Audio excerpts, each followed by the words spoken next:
Buenas noches amigos del Facebook, nuevamente en una transmisión más aquí por la Cámara Legal Educativa Fortaleza. El día de hoy vamos a presentar a dos excelentes profesionales y conocedores de la materia, porque vamos a tratar un tema muy importante, que es el análisis de la constitucionalidad de los centros de retención en este estado de emergencia. Así que esperamos que se vayan conectando, así que por favor voy a pedir que compartan la transmisión mientras que nuestros amigos ingresan a plataforma, que será en situaciones de segundos, así que por favor vayan dándole me gusta, compartan esta transmisión, que ya estamos dándole por inicio. Es un tema muy importante que vamos a hablar el día de hoy. Si realmente es constitucional o no estos centros de retenciones, ha traído mucho cuestionamiento desde el aspecto constitucional, dogmático. ¿Es legal que se le limite la libertad a una persona con un decreto supremo? Para eso hemos invitado a dos grandes especialistas como son el doctor Luis Martínez, docente de la Universidad Nacional de Trujillo, y al fiscal, el maestro Alonso Peña, que nos va a poder hablar muy interesante de este tema. Ya tenemos en pantalla, estimado doctor Luis Martínez, estimado doctor Alonso Peña, ¿cómo está? Buenas noches. Buenas noches, qué gusto. ¿Cómo están? Qué gusto, doctor Martínez, ¿cómo está?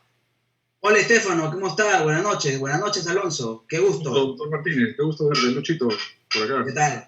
Bienvenido a dos grandes expertos a hablarnos el día de hoy para la familia policial y para la comunidad jurídica sobre este tema que ha llevado por parte de los abogados a tener muchas observaciones, ¿no? De por qué se realiza a través de un decreto supremo, y para eso vamos a pedirle al gran doctor Luis Martínez que nos introduzca el tema de hoy, que es el análisis de la constitucionalidad de los centros de retención en el estado de emergencia.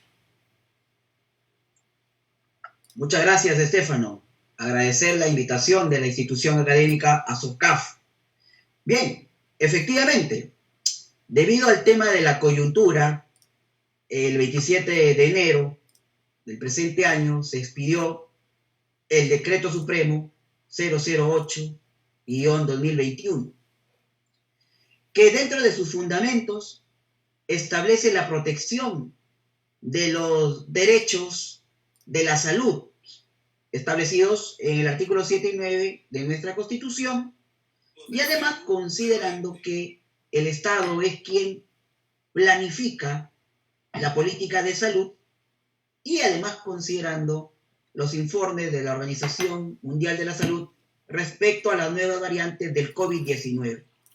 Estos han sido los motivos fundamentales por los cuales el gobierno de turno ha expedido este decreto supremo, que, yendo al tema de la discusión académica, que casualmente nos invitan a estos espacios virtuales académicos, es el tema candente del artículo 7 de este decreto supremo, que modifica los artículos 4 y 9. Para ser más precisos, el 4.5, que establece la implementación de los centros de retención temporal. ¿Qué implica ello para efectos de identificar, ¿no?, a los intervenidos que infringen las reglas sanitarias y la inmovilización social? Pueden estar retenidos por 4 horas. Estos centros de retención temporal están a cargo de la policía en coordinación, dice el decreto supremo, con las autoridades de los gobiernos regionales y locales, y ello ha generado hasta cierto punto que este decreto supremo sea manifestado como una ley inconstitucional, considerando que, de acuerdo a lo que establece ya temas de convencionales, como la Convención Interamericana sobre Derechos Humanos y la propia Constitución Política, establezca que solamente se puedan limitar, restringir derechos fundamentales a través de una ley y no a través de un decreto supremo. Esto es una posición. Sin embargo, mi buen Estefano, fíjate que hay una posición que se sustenta de repente en temas de política criminal, manifestando que debido a la prevención, que sería el principal fundamento de este decreto supremo, y considerando que el ciudadano peruano, no acata estos estados de emergencia, no acata los toques de queda, entonces viene la retribución, la sanción. Y muchos pueden decir que no podemos exigir en un estado, en un régimen de excepción que está prescrito en el 137 de nuestra Constitución Política, que tengamos que sustentarnos en temas de formalidad, ¿no? Y por ahí he escuchado y he leído de que cuando hablamos de restricción de la ley, tenemos que tener en cuenta dos tipos de interpretaciones. Si se refiere a una interpretación de carácter formal o a una interpretación de carácter material. Y doy un previo adelanto porque fíjate que la Convención Interamericana de Derechos Humanos en su artículo 30 ha generado ya una opinión consultiva, que es la 86, que ya define a qué cosa se refiere el artículo 30 de la Convención cuando dice que los derechos fundamentales en un régimen de excepción se pueden suspender a través de qué tipo de ley. Ese es el meollo del asunto, mi buen amigo Estefano, y esta es una breve introducción a las discusiones, a estas dos posiciones que sustentan el derecho a la salud, que se fundamenta en este decreto supremo, y la limitación de un derecho fundamental, como es la retención en estos centros de retención temporal, ¿no?, a cargo de la policía. Esta es la primera intervención, mi buen Estefano. Doctor, entonces hacemos un breve resumen. El Perú, conforme a su contexto social, se ve que es un país muy indisciplinado, primero. Dos, ¿existiría una ponderación de derechos de ver cuál es más importante, el derecho a la libertad o el derecho a la salud, el derecho de libre tránsito? ¿Usted qué considera, mi estimado doctor? Claro que sí, muy buena pregunta, Estefano. Fíjate que, primero, que ningún derecho es absoluto, ¿ya? Para limitar, para restringir los derechos absolutos, tienen que estar establecidos tanto en la Constitución como en la ley. Muy bien, correcto. Cuando decimos que estamos en un régimen de excepción, en este caso, 137 de la Constitución, dentro del criterio por las graves circunstancias que afectan la vida de la nación a consecuencia del COVID-19, la pregunta que yo haría es ¿hasta qué punto en un régimen de excepción es posible suspender los derechos constitucionales? Me expreso mejor. Los regímenes de excepción significa que el gobierno o el Estado puede limitar, suspender derechos fundamentales sin ningún control. No necesariamente. Esto no es así. La Convención ya se ha pronunciado al respecto. Es cierto que hay derechos fundamentales que se pueden limitar, pero en estricto control que hace la convencionalidad, porque hoy la ley se tiene que interpretar desde el punto de vista constitucional y en armonía con temas convencionales. Entonces, fíjate que un régimen de excepción, el gobierno tiene un límite a este jus puniendi, ¿no?, que vienen a ser el respeto de, por ejemplo, el principio de legalidad, por ejemplo, el principio de reserva de la ley, que muy bien establece esta opinión consultiva, la 6 del año 1986.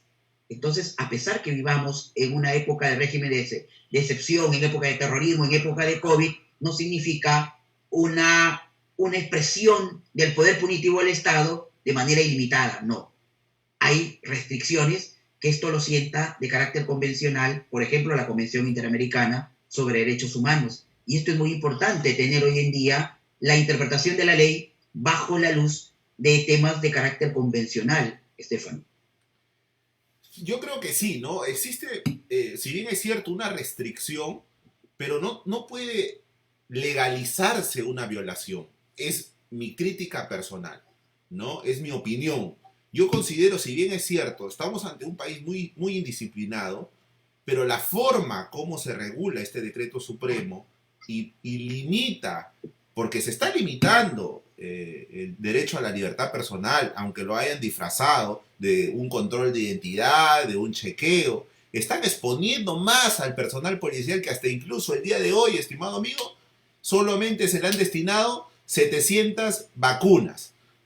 siendo una de las instituciones que se encuentran en la primera línea, hoy el Estado ha visto por conveniente, me imagino conforme a sus estudios, que solamente se le proporcionen en este lote de vacunas de 700. Entonces, en estos centros de retención es exponer a este personal policial que tiene familia, ¿no? Entonces, si bien es cierto hay un bien común, pero no estoy de acuerdo. El doctor Peña estará para también nos pueda aclarar un poco este panorama. ¿Cuál es su opinión del estimado doctor? Doctor Peña, ¿nos escucha? Sí, doctor Estefano Miranda, gracias. Sí. Doctor Estefano Miranda, doctor Luis Martínez Castro, para mí es un placer estar con ustedes. Más que todo que una exposición, que una conversación, ¿no? Porque ya tú estás surgiendo como moderador y ya estás colorando ciertas pautas muy importantes a efectos de limitar. Estamos ya casi a un año de este estado de emergencia nacional y estado de emergencia sanitario. Ojo. Segundo, hay normas que restringen derechos y libertades que están concatenadas y que vienen a condensar un marco estricto de seguridad y de orden público y otras estrictamente sanitarias. Por ejemplo, una persona que sale de su casa más allá del horario toque queda, que todavía tiene un grado de imprecisión, dice 6 de la tarde, pero 6 de la tarde recién está cerrando los negocios. Está con las mascarillas, finalmente no tiene a nadie cerca. Está generando un riesgo para un bien jurídico de salud pública, o propiamente lo que se está ahí regulando es el tema. Eso lo digo porque ya en Colombia también esto del COVID-19 estaba generando ese tipo de acciones con los delitos contra la salud pública, como la propagación de enfermedades contagiosas y sobre todo de violación de medidas sanitarias.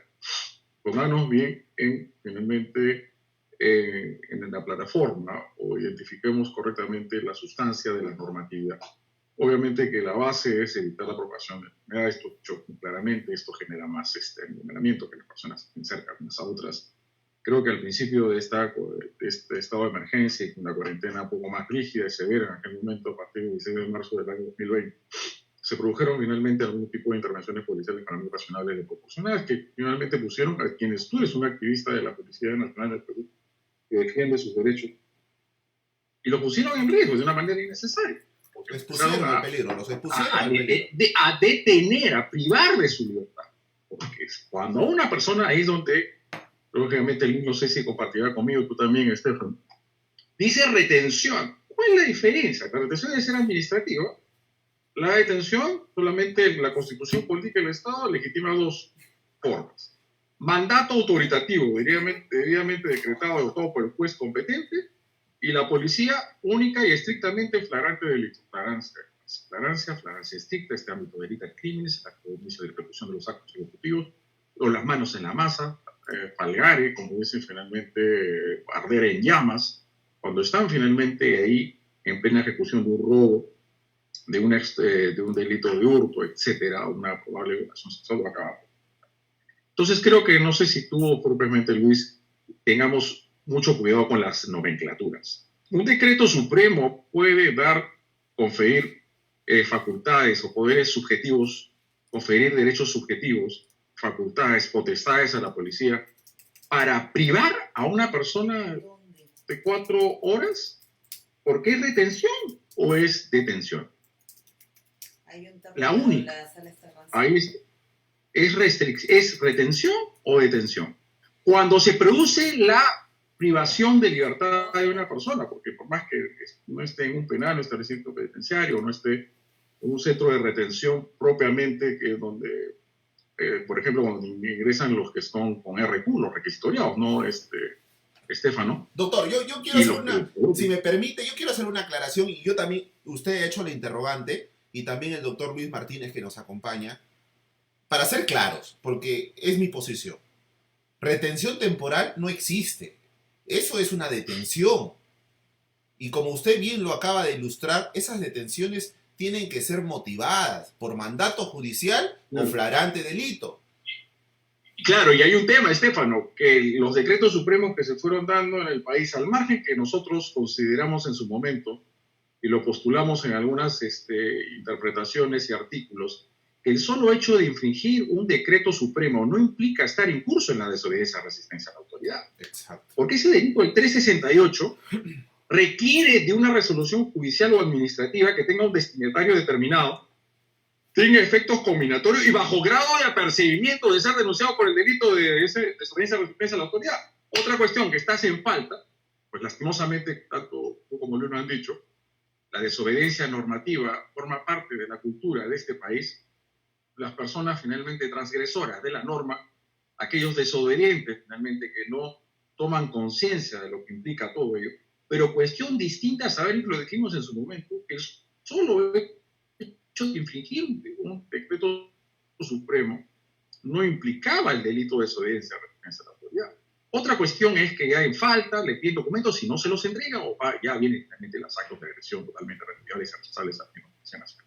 Ahí ya vendría, cuando le entrega el documento, o no hace caso omiso finalmente al mandato de la autoridad, ahí recién se aplicaría la resistencia a la autoridad, si ejerce violencia, intimidación, el delito de violencia y resistencia, el 365, pero está el agravante, el 367, la segunda regulación, inciso tercero, el 367.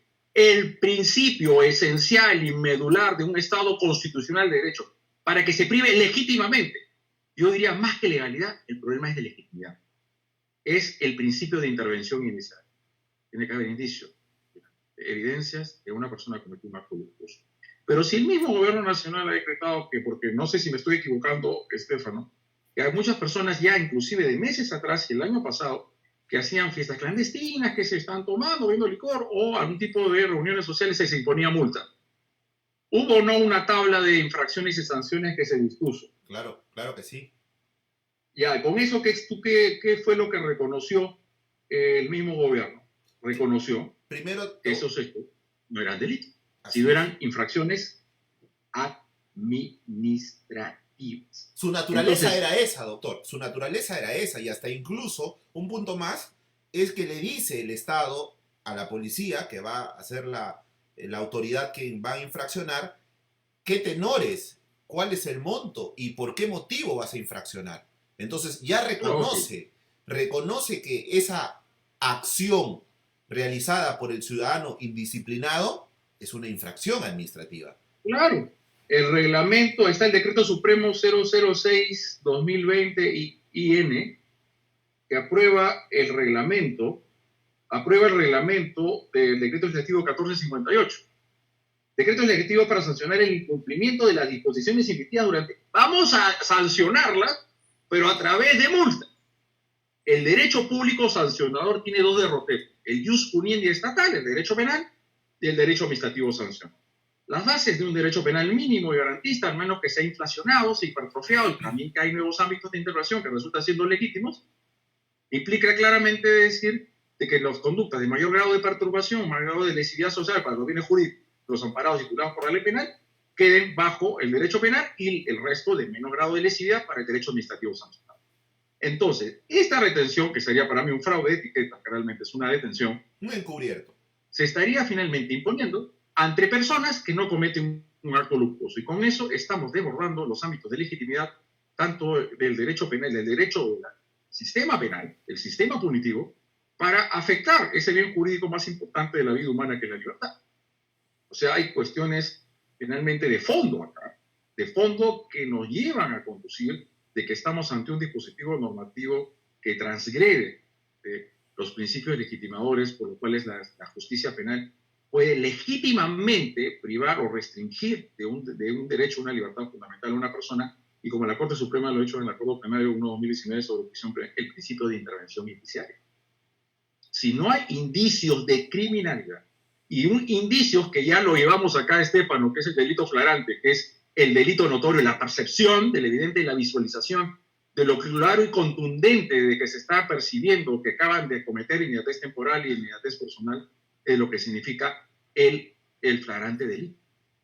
La flagrante delito es la única institución que permite, que legitima que a la policía pueda privar de su libertad. Pero yo voy un poquito más allá, doctor, como buen defensor de la policía. Y quiero hacer la pregunta para los dos. Pero la culpa no la tiene la policía. No, por eso, quiero justo ahí quiero ir, estimado doctor. El policía no va a hacer este análisis. Lo que estamos haciendo el día de hoy no lo va a hacer. O sea, él, como dice, ¿no? Ve que hay un decreto supremo, su comisario le dice, hay que cumplir lo que dice la norma. Pero lo Sería que omisión estamos de datos haciendo, funcionales. pero por eso, Podría ser omisión de datos funcionales. exacto, los pueden procesar en el fuero militar. Pero mi pregunta es, Lógico. ¿lo estamos exponiendo a la Policía Nacional a que sean denunciados por abuso de autoridad? Porque tarde o temprano las acciones constitucionales que ya se han presentado van a tener efecto. Van a tener efecto. Obviamente. Ojo, ya el Tribunal Constitucional había señalado años atrás que el hecho de que estemos en un estado de emergencia no implicaba vaciar de contenido los valores y garantías de un Estado constitucional, un Estado social y democrático de derecho. Y pilar fundamental, que no se ha vaciado de contenido, una cosa es relativizarse, otra cosa es que se restrinja y otra es vaciarlas de contenido. Claro, justo por ahí. Doctor No Martínez. podemos vaciar de contenido porque lo estaríamos poniendo en riesgo el mismo valores del Estado. Estamos utilizando un Estado dictatorial, ¿no? Un Estado policial. Yo creo que a algunos le está gustando demasiado la represión y creo que el gran problema, como tú bien lo estás poniendo acá, es que se está poniendo en riesgo la misma salud de los miembros de la Policía Nacional. Claro. Es un total despropósito. Por supuesto. Hay que, claro, ustedes me dirán, ¿qué hacemos con todas esas personas desobedientes, infractores? Pónganle de frente la sanción, váyanse a su casa, qué sé yo. Tomemos algún tipo de medidas un poco innovativas, si lo quieren hacer finalmente mismo servicio militar, hacer ranas, bueno, es otra cuestión, ¿no? Pero hagamos algo más creatividad, pero no pongamos más en riesgo dos cosas. No La sigamos... legitimidad misma del sistema, porque acá, a través de un decreto supremo, se está pretendiendo convalidar detenciones a personas que no han cometido un acto luctuoso, y con eso se quiebra el principio de intervención inicial, el fovus comici delicti, porque como bien lo dice el Código Procesal Penal, Estefano, mi nuevo amigo Luis Martínez Castro, tanto en las medidas limitativas de derecho, que realmente es búsqueda de evidencia, y las medidas de coerción, que requieren elementos de convicción que vinculen a una persona a convicción. ¿Qué son los elementos de convicción? Tiene que ver con la descripción fáctica, el factum, el sustrato de una persona que finalmente derribó una puerta, mató a alguien, y los elementos constitutivos de la teoría jurídica que está proponiendo la Fiscalía. Los elementos de convicción y finalmente el fovus comici delicti. Si no hay evidencias de comisión de un acto luctuoso y evidencias notorias y palpables y perceptibles, el delito evidente, lo notorio, finalmente lo que es directamente aprehensible por los sentidos, y eso es lo que es el flagrante delito, que es evidentemente una política criminal importantísima, porque a la policía se le faculta potestades de prevención y combate frente al delito, ¿no? Y ellos son los que intervienen. Ellos se van a acatar, y si no lo hacen estarían desacatando, estarían incursos en una serie de desobediencias y los estaría poniendo en problemas. Entonces, creo que hay que llevarlo por estos dos planos, Estefano, mi estimado amigo Luis Martínez Castro, que un decreto supremo, ¿estamos hablando realmente de retención o una privación? El fraude de etiquetas propiamente se produce muchas veces a de darle ciertas rotulaciones a ciertas instituciones que no se condicen con el estado de las cosas. No siempre, como decimos en nuestras clases, hay que identificar debidamente la naturaleza jurídica de la institución para hacer el análisis rigurosamente y hacerlo de acuerdo a los valores que se encuentran en la Constitución y los tratados internacionales. Entonces el Tribunal Constitucional ha dejado en claro que el hecho de que estemos en un estado de emergencia no significa vaciar de contenido los valores de un Estado social y democrático de derecho y que tiene como pilar fundamental la protección de las libertades. Pueden restringirse, sí, pero tengamos cuidado cuáles son los procedimientos y los supuestos que van a definir esta reacción por parte de esto. Estimado doctor Luis, ¿usted qué opina? ¿Estarían encubriendo, disfrazando una detención con esta forma de retención temporal, como lo han denominado? Estefano, mira, estaba escuchando a Alonso y estaba reflexionando y me hacía la pregunta, ¿cuál es la naturaleza jurídica de esta bendita institución denominada retención? Porque si partimos o queremos darle, como dice Alonso, un fraude de etiquetas, obviamente tenemos que analizar cuál es la naturaleza jurídica, penal, administrativa, y fíjate que recordaba, y seguramente mi amigo Alonso me puede orientar mejor, cuando en el Perú, en una época siguiendo a la doctrina española, salió la ley de vagancia. La ley de vagancia que se dio en España, que fue, creo que Carlos Estús y Jiménez de Azúa, quienes promulgaron esta ley de vagancia en España, que no tuvo éxito. Como porque decían los atentaba vagos también y maleantes. Sí, Los vagos y correcto. maleantes. sí, no, Claro. claro. Y atentaba contra el principio de legalidad, principio de lesividad. Y fíjate que estaba recordando porque al vago se lo detenía en aquella época. Y fíjate que decía, establecía como una medida de seguridad predelictiva para prevenir delitos. No fue derogado, creo, en el gobierno de Alan García, pero se aplicó una época en el Perú. Y se determinó que la naturaleza jurídica de esas detenciones, retenciones, como quieras llamarlo, era de naturaleza de carácter administrativo. No podía tener la medida de seguridad predelictiva carácter penal porque atentaba en el principio de lesividad. Y lo El que iban principio a de un derecho legalidad. penal de autor, a un derecho penal de autor. Es las medidas de peligrosidad social. Ah, el vagabundo, el maleante, imagínense ahorita este contexto del COVID-19 donde mucha gente ha perdido su trabajo. Pues a todos los vagos o a los desempleados que lo vayan a meter al preso, ¿no? Y todo esto cambió por la ley de peligrosidad social, como es el caso de lo que se producían finalmente unas leyes en Europa y que fueron duramente criticados por quienes ya iban en las sendas y los derroteros de un derecho penal democrático. Porque las bases y el Código Penal del 91 y dejando el Código Penal del 24 era un derecho penal alto por una culpabilidad por esto, ¿no, Luis?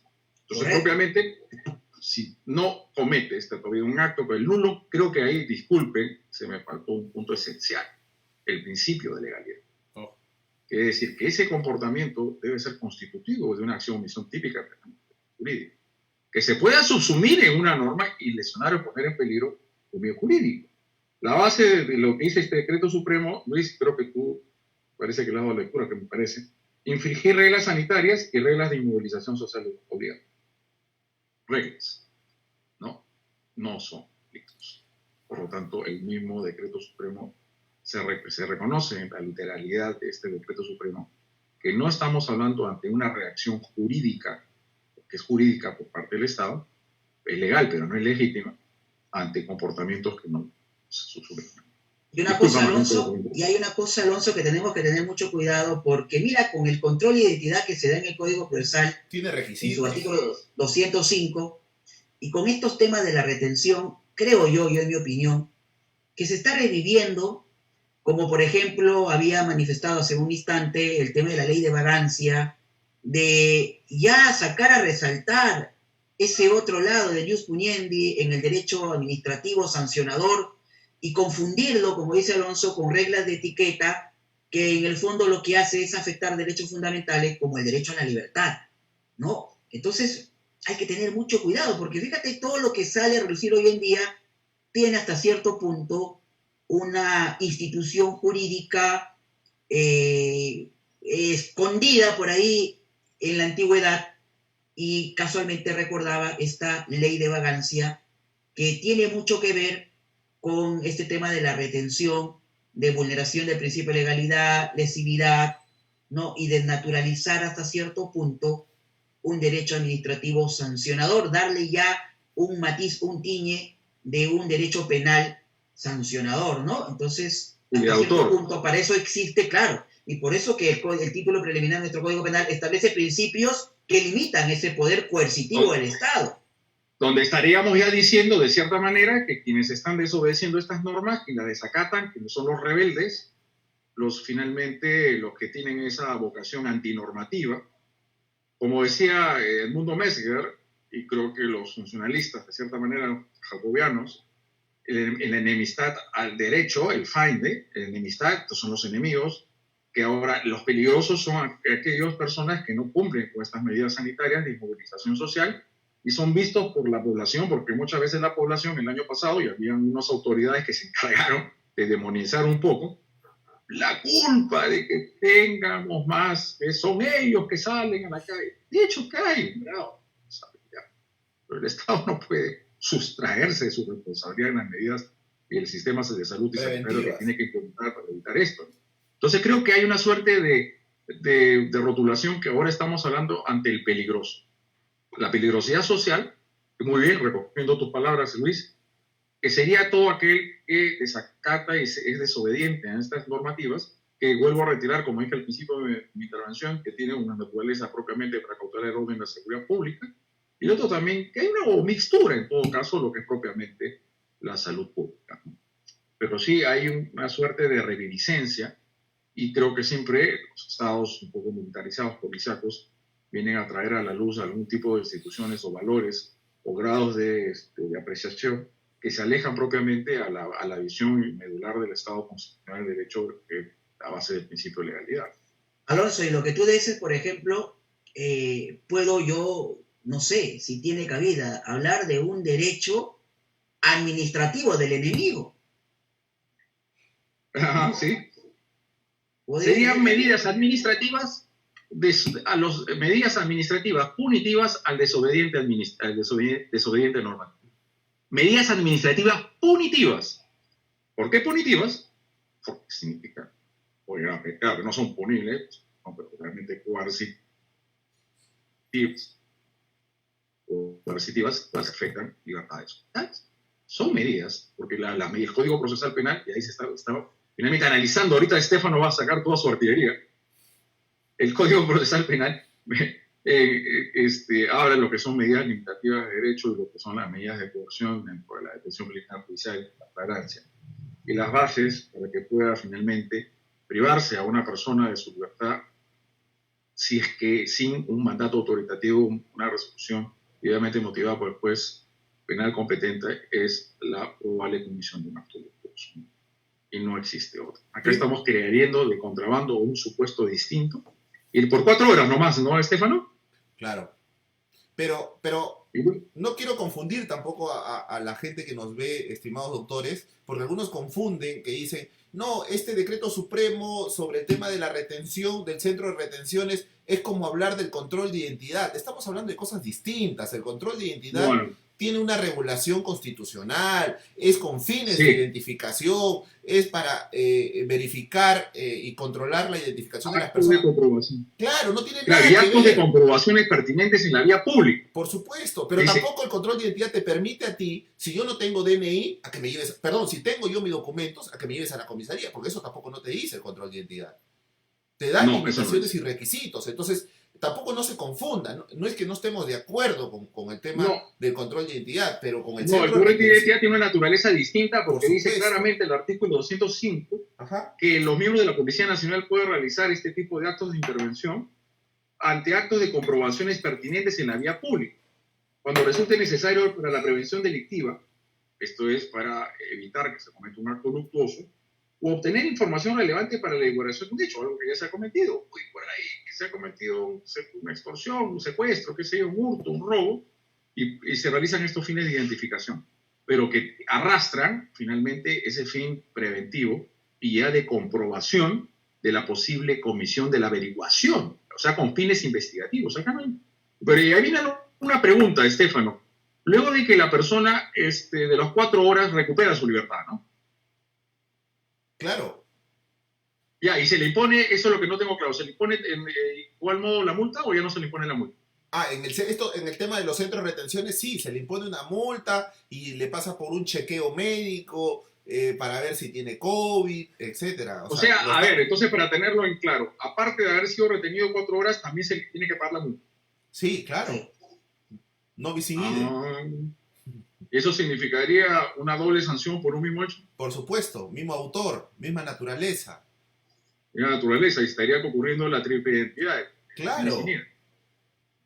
Entonces, miren, justo, estimados autores, viene una pregunta de una persona que nos está mirando, Miguel Ángel Aquino de la Cruz, nos dice, en tan sentido, el control de identidad previsto en el nuevo Código Procesal Penal tendría vicios de inconstitucionalidad, puesto que bajo la interpretación de los ponentes, dice, retener a los intervenidos para fines de identificación sería una detención, privación de la libertad extrajudicial, privación de la libertad de manera encubierta bajo el término de retención.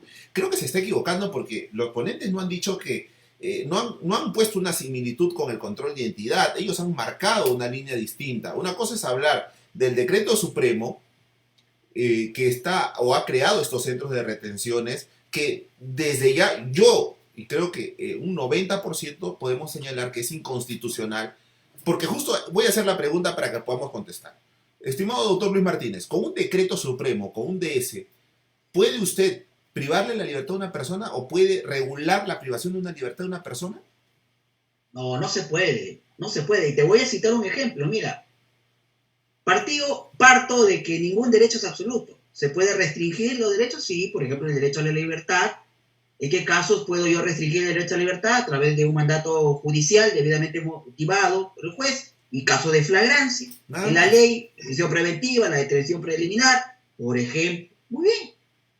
Entonces, cuando yo quiero saber si es que puedo suspender un derecho fundamental, yo voy a la Convención Interamericana de Derechos Humanos, y la Convención Interamericana de Derechos Humanos, en su artículo 30, y aquí creo que por acá lo tengo, refiere que para suspender dice, el goce y ejercicio de los derechos y libertades reconocidas en la misma no pueden ser aplicados sino conforme a las leyes. Mira, las leyes. Entonces, Stefano, surgió una pregunta así, porque tú sabes que la interpretación no solamente puede ser literal, legal, pero también hay otras clases de interpretaciones. Entonces, el país de Uruguay realizó una consulta a la Corte Interamericana para ver cómo interpretaba la frase ley.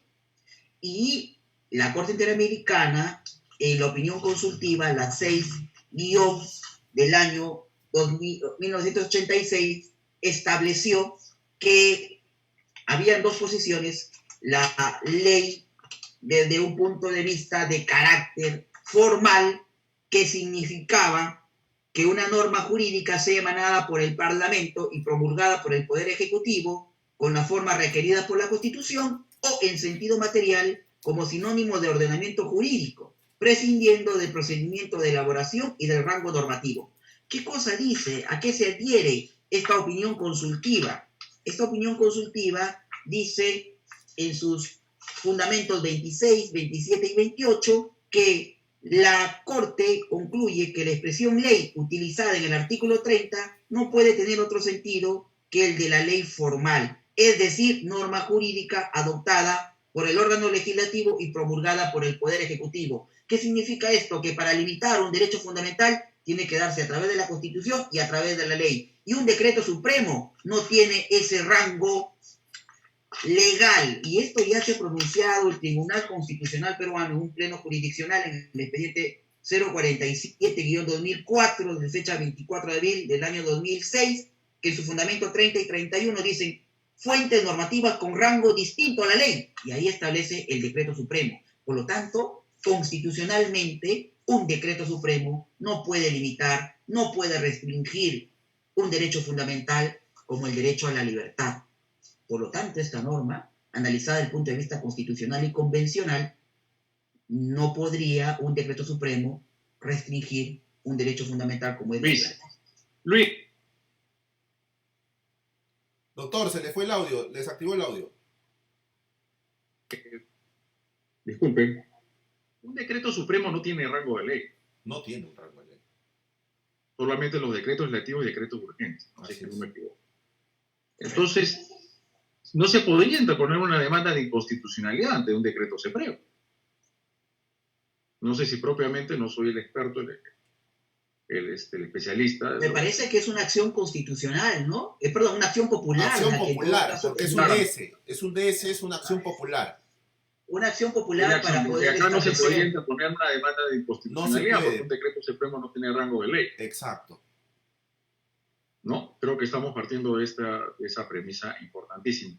A nuestros estimados participantes, y como lo dijo Stefano, no confundamos el control de identidad, por favor, con este centro de retención, porque cuando te de identidad tiene unas finalidades distintas, está propiamente recogido entre lo que son medidas limitativas, que para mí son la búsqueda de la evidencia, y tienen como fines de identificación dentro del marco de las funciones preventivas que tiene la Policía Nacional, que la Constitución Política y su ley regulativa les confiere, máxime con fines de comprobación o averiguación de la presunta comisión de un acto luctuoso. Y acá estamos de prima facie, de entrada, identificando que el decreto supremo habla ante infracción de reglas sanitarias y reglas de movilización social obligatoria. Por lo tanto, son infracciones de desobediencias administrativas. Doctor, no son doctor Peña, una consulta y nos pregunta Luis Alberto, nos pregunta, entonces, ¿podrían denunciar a los policías por abuso de autoridad? o exceso. Bueno, ellos están en lo que se dice la obediencia debida. En la obediencia debida, que es una causa de Pero justificación. las órdenes son lícitas. Ellos no tienen la posibilidad de estar haciendo un control de constitucionalidad. A eso voy yo. La policía es un ámbito de jerarquización, de principios de superioridad, de jerarquía y acatamiento a las órdenes de los superiores. Ellos no estarían en cursos, podría ser típica la conducta, pero no sería penalmente antijurídica porque sería dentro de la obediencia debida, porque son órdenes que están expedidas dentro del ámbito del derecho público por parte de las autoridades competentes. Solamente no se puede aplicar la obediencia debida de órdenes manifiestamente antijurídicas. Entonces ellos no se les podría, ellos están incursos en una causa de Claro, es que el policía, estimados doctores, no va a interpretar desde el punto de vista constitucional si un decreto supremo vale más que un decreto legislativo. O sea, no está. No va a hacer ese peso y contrapeso. Exacto. Esa es una suerte de lo que dicen las teorías de la argumentación, ¿no? Las teorías de la convención. Igual, obviamente, todos aquellos que nos ocurre Pietro Sanchís, de poder hacer, eso los hacen los órganos jurisdiccionales, en el ámbito de la sustentación y en el ámbito de la motivación de sus resoluciones judiciales. Pero un policía es netamente una actuación operativa, ¿no? Ejecutiva. Ellos no están en posibilidad de ponerse a analizar. Yo por eso no estoy diciendo que no tengan posibilidad, que intelectivamente no tengan la posibilidad de hacerlo. No, lógico, porque es algo lo distinto. hacen. Lógico, es otra cosa. Me refiero que por la forma, la estructura, cómo se ejecutan y se imparten este tipo de órdenes y cuál es la estructura, finalmente tú lo manejas mejor que yo, Estefano. Salud. No hay, pues, o sea, es un grado de vinculación muy estricta al mandato de las órdenes que se imparten a través de los comandos, ¿no? Y si ellos no, pues podrían estar dentro de una emisión de actos funcionales, no sé propiamente de las... Es una institución jerarquizada, tienen un... altamente jerarquizada. Tienen una justicia militar policial donde existe el delito de desobediencia y violación de consigna. El tema de... Entonces existen muchas situaciones, ¿no? Pero yo creo, en este 2021, estimados autores, que los policías entienden esto. O sea, ya la tienen clara, la pirámide de Hans Kelsen, ¿no? Ya saben que el nivel de un DS está inferior de la Constitución, de tratados internacionales, ¿no? Entonces ellos también se dicen, ¿no? Y se ven en la necesidad, pero también tienen sus asesorías jurídicas, que tienen que pronunciarse al respecto. Yo, un consejo desde aquí, el comisario, ante esta duda que puede existir, puede pedir una opinión jurídica, sus asesorías jurídicas, para evitar que exista un manifiesto posible, ¿no? Denuncia por abuso de autoridad. Porque no voy tanto que este DS genere un tema de denuncias por desobediencia, sino que estructurar un procedimiento administrativo para que el policía accione con la coerción de la ley, considero que muchas veces ahí van a ser que la persona que indisciplinada no quiera acatar lo que diga y este policía va a tener que utilizar la fuerza y van a suceder otras cosas. Entonces ahí es mi punto de vista, o sea, ¿por qué darle un procedimiento a través de un DS inconstitucional, exponiendo primero al peligro al personal policial, segundo, vulneratorio a la libertad personal? Si bien es cierto, estamos en un estado de emergencia, pero como bien lo han señalado ambos estimados autores, eso no exime al Estado a respetar los principios.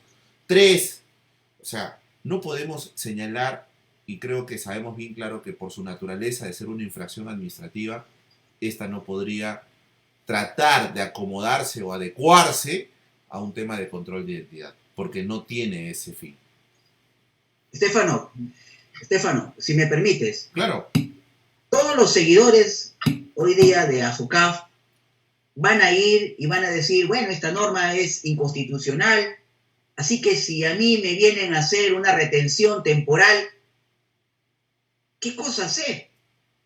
¿Qué cosa hacer? Ya viene el policía, tiene que cumplir la orden, y yo sé que esta es una norma administrativa, inconstitucional, que no me pueden detener, he escuchado y he visto a los expositores, y pasa 1 hora, pasa 2 horas, pasa 3 horas, 4 horas, que en el fondo tú sabes que el policía no está con el reloj y no te va a sacar a las 4 horas exactas, 5 horas, 6 horas, dicen hay que interponer un habeas corpus. ¿Qué? Interponer un habeas corpus significa ir a buscar al juez en Ya épocas estás de en tu casa, pandemia, más ya. allá del toque de queda, todo un tema, ¿no?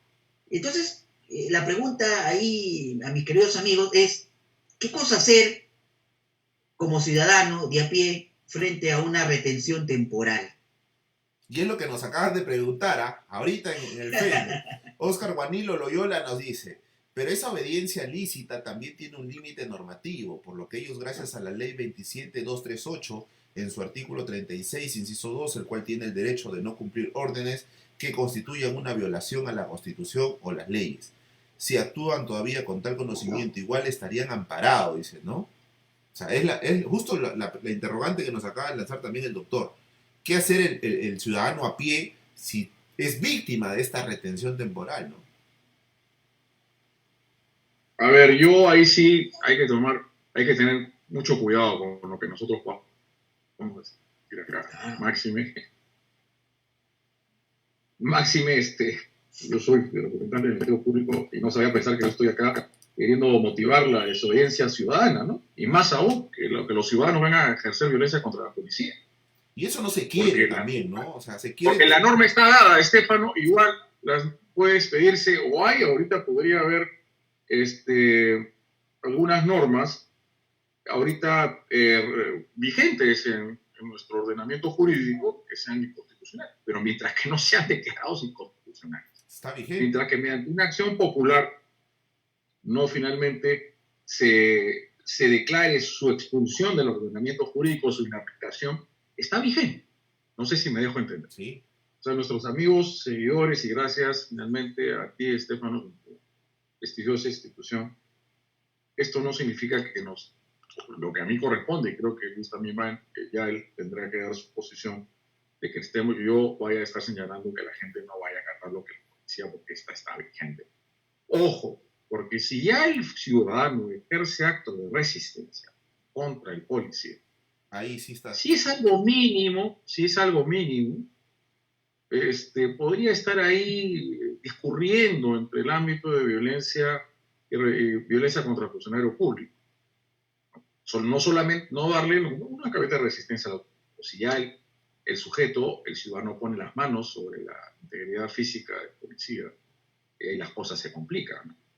Y máxime entre sanciones penales que son muy fuertes, de 8 a 12. Está la Corte Suprema que firma un acuerdo plenario, y creo que todos los miembros de la institución tan prestigiosa y a la cual nosotros tenemos que respetar, la policía se la respeta.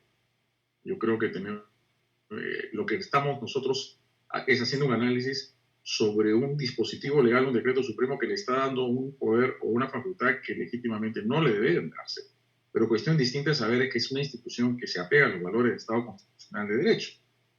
Entonces tengamos mucho cuidado, porque no podemos dar el mensaje acá, Estefano, Luis, de que ahora los ciudadanos, en base a lo que nosotros estamos llegando a ciertas conclusiones de ilegitimidad de este decreto supremo, de que ellos estarían, de cierta manera, premunidos o autorizados a no acatarlas.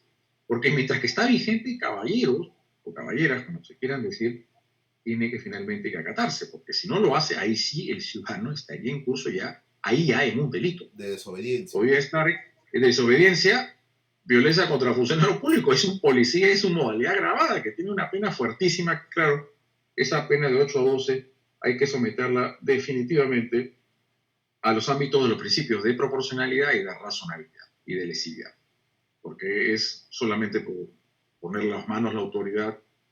8 a 12 me parece un total exceso, pero hay unos ciudadanos que ya se les pasa la mano y agreden físicamente a un policía, y nosotros decimos que ahí ya se estaría dando un delito contra la vida y el cuerpo y la salud, como hemos visto en algunos casos en este estado de emergencia, como algunos inclusive mediante objetos contundentes han finalmente golpeado salvajemente a policías y algunos han fallecido.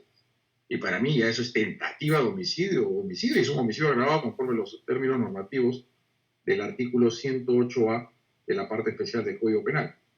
Entonces tengamos mucho cuidado. Mientras que la norma está vigente. Yo sí voy a valorar bastante, estimado doctor, lo que acaba de señalarnos. Porque usted sabe que yo soy un pro policía, ¿no? O sea, soy un protector de sus derechos, y siempre lo que se trata de hacer es desde Azocalef es de salvaguardar sus derechos, capacitarlos para que no caigan en el error y estén bien preparados para realizar correctamente su trabajo. El mensaje es un análisis de constitucionalidad de estos centros de retenciones. Desde ahí, la respuesta es clara, no es constitucional. Pero muy cierto lo que acaba de decir el estimado doctor Alonso Peña. Mientras que se encuentre vigente, bajo el tema de la obediencia debida, el policía tiene que acatar, tiene que cumplir. Y el ciudadano tiene que entender, ¿cierto?, desde su perspectiva, que tiene, porque aún no se ha declarado a través de una acción popular la expulsión, como bien claro lo acaba de decir, de ese normativo. Estefano. Sí, a ver. Claro, si me permites, algo más. Efectivamente, nosotros tenemos un espacio académico que estamos, digamos, analizando, reflexionando sobre estos centros de retención temporal. Ya hemos arrojado como primera conclusión que es inconstitucional. Estamos aquí analizando el punto académico, vuelvo a repetir. Esto no va a generar de que nosotros, los seguidores, los ciudadanos que puedan ver esta transmisión, incentivar a no acatar las órdenes. Lamentablemente, es una norma inconstitucional y esta norma inconstitucional genera un costo en el policía, un costo en el ciudadano de a pie. Lamentablemente, esto es así. ¿Qué hacer? Bueno, que se declare inconstitucional esta norma. Nosotros como operadores jurídicos tenemos que tener devoción en ello, que se haga de una manera pronta. Además, mira que hay que tener en cuenta que en una conclusión número 1 del coloquio en Montevideo, se manifestó lo siguiente, que en los países de Latinoamérica, cuando se establecen regímenes de excepción, son ahí en donde se vulneran más los derechos fundamentales de las personas. Si estamos en un régimen de excepción, el terrorismo, el COVID, nosotros los ciudadanos peruanos tenemos que saber que obviamente se tienen que vulnerar algunos derechos, como el tema estos de los centros de retención policial. Si a mí me detienen, yo tengo que estar ahí, cumplir mis 4 horas, 10 minutos, el tiempo que sea necesario. ¿Cuál sería la solución como abogado si me contratan? Bueno, se dice que tiene que ser un habeas corpus restrictivo. Pero ¿eso qué significa? Hasta que llegue ya a su casa. Me llaman, Estefano, me llaman 4 de la mañana, me detuvieron desde las 12, ya pasaron las 4 horas. Yo tengo que sacar el carro, tengo que sacar un permiso. ¿Dónde lo ubico al juez a las 4 de la mañana? Tengo que esperar hasta el día siguiente. Y si todavía sigue privado de su libertad, interponer el habeas corpus, es toda una jarana, ¿no? Entonces, se dice en teoría que sería el habeas corpus, pero tú sabes que muchas veces la teoría en la práctica hay años luz, pues, ¿no? Son realidades completamente distintas. Entonces, la mejor solución acá es acatar, ¿no? El policía en base a una obediencia jerárquica, y obviamente el ciudadano tiene que acatar una norma de carácter inconstitucional. No queda de otra. Así es. Estimados autores, adicional a eso ya se han presentado las acciones populares. Un gran amigo de nosotros, hasta incluso ya la ha presentado, en este caso es el doctor Benji Espinosa, ¿no? Me imagino que se va a tener resultados en el tiempo, ¿no? Bueno, doctores, la verdad que ha sido muy, muy grandiosa esta corta ponencia que hemos tenido. También tenemos que anunciar a nuestros seguidores de Azocalef que Azocalef ha aperturado una nueva plataforma digital para sus diplomados. En el mes de marzo empieza el siguiente diplomado, que es de investigación criminal en el Código Procesal Penal. Y tenemos como invitado al doctor Alonso Peña, ¿no? Tenemos al general Aliaga Lutman, tenemos al general Gómez Cagua, coronel Benedicto Jiménez, al doctor Jefferson Moreno, al doctor Benji Espinosa. Estamos comprometiendo al doctor Martínez, ¿cierto?, para llevar estos cursos que van a ser importantes para la función policial. Así que agradecido con ustedes, estimados doctores, por haber estado en esta transmisión en vivo para Azocalef. Cualquier cosa, sabemos bien en claro que hacemos un análisis muy objetivo, sin ningún tipo de evitar o de generar indisciplina, porque yo lucho contra eso y creo que el doctor Alonso Peña lo sabe bien clarísimo, que el policía tiene una función muy importante, que es salvaguardar la vida de las personas, se encuentra presto a servir, listo a morir, pero también generamos una situación de educación para que ellos estén preparados para su función. Estimado doctor Martínez, palabra de despedida para sus seguidores que nos están viendo aquí en Azocalef. Muchas gracias, Estefano. Esperamos nuevamente volvernos a encontrar en el mundo académico y muchas gracias por la invitación. Un fuerte abrazo, mi querido Alonso, y estamos conversando. Gracias, Lucho. Gracias. Gracias a Ocalef, a nuestro gran amigo y colega Estefano Miranda, a quien tengo el gusto de compartir ya escenario, ya tiempo atrás, a través de estas actividades académicas sobre virtuales en el contexto del COVID-19 en este estado de emergencia, ¿no? Por lo cual, como reflexión final, de señalar de que lo que hemos finalmente realizado es un análisis estrictamente legal y constitucional de legitimidad de un decreto supremo, ¿no? No se está diciendo acá, no sería totalmente irresponsable de que los ciudadanos desacaten la norma. Hay algo que ponga resistencia a la policía. La policía no es responsable de ello. Por lo tanto, hay que acatarlo. Y ya esperemos en los próximos días que estas demandas de acción popular vayamos a ver si promovidas vayan a prosperar y recién ahí sean finalmente expulsadas del ordenamiento jurídico. Mientras que esto no sea así, pues el policía tiene que realizar su función. Y no se olviden, si usted se resiste y ejerce un tipo de violencia, ahí sí está en curso un delito. Y ahí, mi estimado Estefano, ya no hablamos de 4 horas, sino ahí ya la privación de la libertad puede ser por mucho más tiempo. Así que no vaya a cometer ese craso error. Sí, porque decir. A veces se malinterpreta eso, estimado doctor. La verdad, se malinterpreta, ¿no? A veces el abogado dice algo, mi abogado me dijo esto, y va y quiere enfrentar al policía.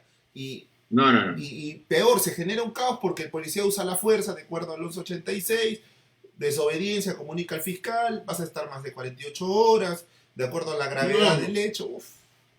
Las cosas ya se ponen más graves, y más aún ya hay más sangramiento, más posibilidad de que la propagación del virus. Yo creo que eso tenemos que evitar. O sea, mis estimados participantes y seguidores de Azocalef tengan muy en claro ello. No se está diciendo acá de ninguna manera desobedezcan, desacaten, sean rebeldes, y menos aún ponerle las manos a la autoridad de tratar de ejercer algún tipo de resistencia física. Pero tampoco la policía también tiene que actuar de manera ponderada. Tiene principios de manera sin utilizar una violencia desbordada, que ahí sí las cosas se complicarían. Entonces tenga mucho cuidado el ciudadano. Vayamos a ver cómo van prosperando estas acciones populares, estas demandas de acción popular que se han interpuesto ante este decreto supremo que evidentemente vulnera las bases de una justicia penal afincada a los valores de un Estado constitucional de derecho. Y agradeciendo a Estefano, que próximamente estaremos en el diplomado que se inicia en marzo, ¿no? Y tenemos una gran sorpresa, estimado doctor, porque van a estar certificados por una universidad licenciada. Desde aquí lo voy comentando. Así que eso le da una plusvalía mucho mayor. Qué bueno, Estefano. Sí, claro que sí, para nuestros amigos que también postulan asistentes fiscales, van a poder convalidar, porque la Junta Nacional también ha señalado que tiene que ser estos cursos. Tiene que ser certificado y avalado por una universidad licenciada. O por una licenciado o por solamente la Academia de la Magistratura. Así es. Estimados doctores, ha sido un gusto. Nos vemos. Gracias. Cuídense. Un fuerte abrazo. Nos vemos. A ver, no hacemos una foto final, ¿no? Así es, estimado doctor. Gracias, hasta luego. Mucho gusto. Cuídense mucho. Dios los bendiga. Cuídense. Nos vemos, Estefano. Gracias, Luchito. Gracias.